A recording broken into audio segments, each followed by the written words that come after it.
Senator from West Virginia. Thank you, Mr. President. I rise today to discuss why I will be voting to acquit President Trump on both articles of impeachment tomorrow afternoon. Our Constitution makes clear that only a particularly grave act, treason, bribery, and other high crimes and misdemeanors would justify a Senate voting to reverse the will of the people and the voters and remove from office the person they chose to lead this nation. Besides making clear just how serious an offense needs to be in order to warrant impeachment, our founding document allows the president to remain in office unless 2/3 of our body, the Senate, votes for impeachment. That, to me, underscores the need for a national consensus that runs across partisan lines for undoing an election. The Senate has never in our history removed a president from office following an impeachment trial. And our founding fathers recognized that impeachment should not be used as a blunt partisan instrument. President Trump was duly elected by the people of this country President of the United States in 2016. Nothing that I have heard in this process has come close to providing a reason that would justify me voting to overturn the choice made by nearly 500,000 West Virginians and tens of millions of other Americans, and even further, to remove him from the ballot in 2020. There is no doubt that the House impeachment process was partisan, politically driven, and denied President Trump some of his most basic rights of due process. At the same time, the product that was brought to our chamber was obviously flimsy, rushed, and contained incomplete evidence. Time and again, the House managers demanded that we do things here in the Senate that they neglected to do themselves during their House proceedings, such as calling witnesses, which they refused to call the witnesses that they were now asking us to bring forward. Regardless of the failings of the House managers, it is the Senate's job, and indeed our oath, to do impartial justice. In keeping with that oath, I supported a trial process that was modeled after the Senate's precedent in 1999, when it received the approval of 100 senators. I'm glad that we conducted this trial under that process because I felt that it was fair to both sides. Both the managers and the president's attorneys were given 3 full days in the Senate to present their respective cases, and senators spent 2 full days, 16 hours, asking questions and receiving answers from the parties, and actually I found that very instructive. The Senate heard testimony from witnesses in 192 video segments, some of them repetitive, and received more than 28,000 pages of document. The House record, which we received here in the Senate, included the testimony of 17 witnesses. So there were witnesses. The House brought the witness testimony into the Senate. I keenly listened to these presentations with an open mind, and I have concluded that the arguments and evidence do not provide me with a sufficient rationale for reversing the 2016 election and removing President Trump from the ballot in 2020.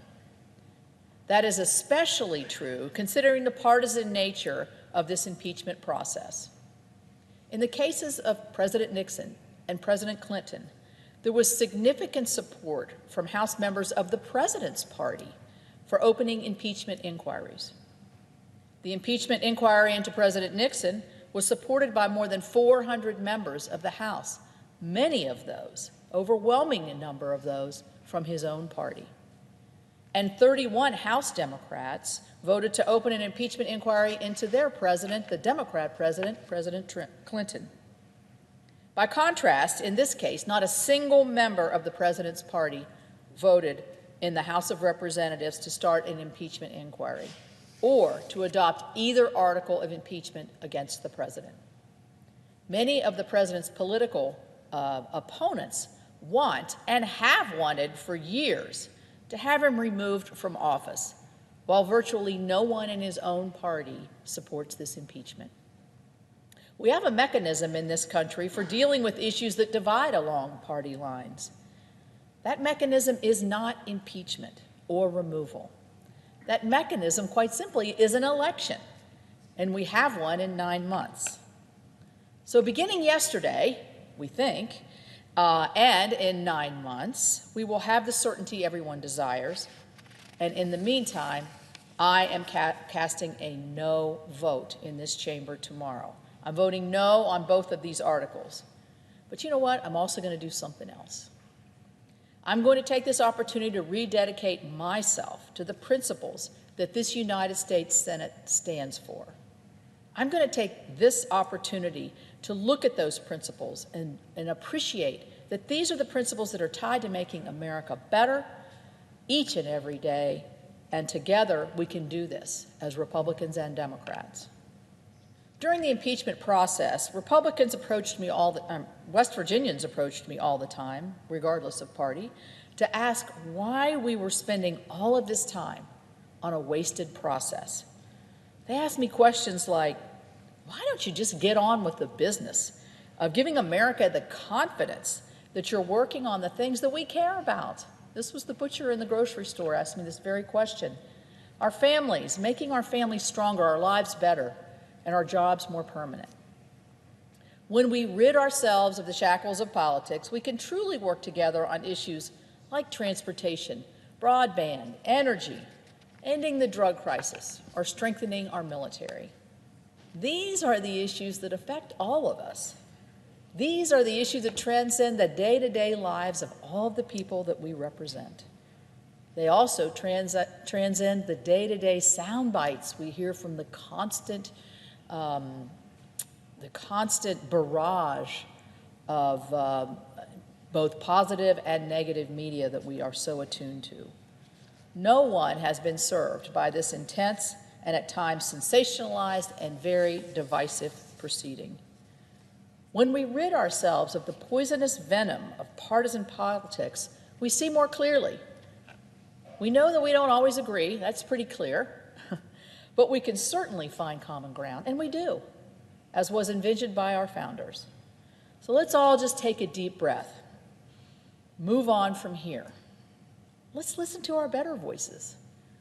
Those are the Americans that we represent, who remind us every day how important our freedom and our futures are to the country and to the constitutional institutions that gird our values. We sure have work to do. The American public expects us to do better. We should expect that of ourselves. And after these wayward few weeks, there is no question we will need to rebuild that confidence. You know what? I'm in this for the long haul, as I know the President of the Senate is.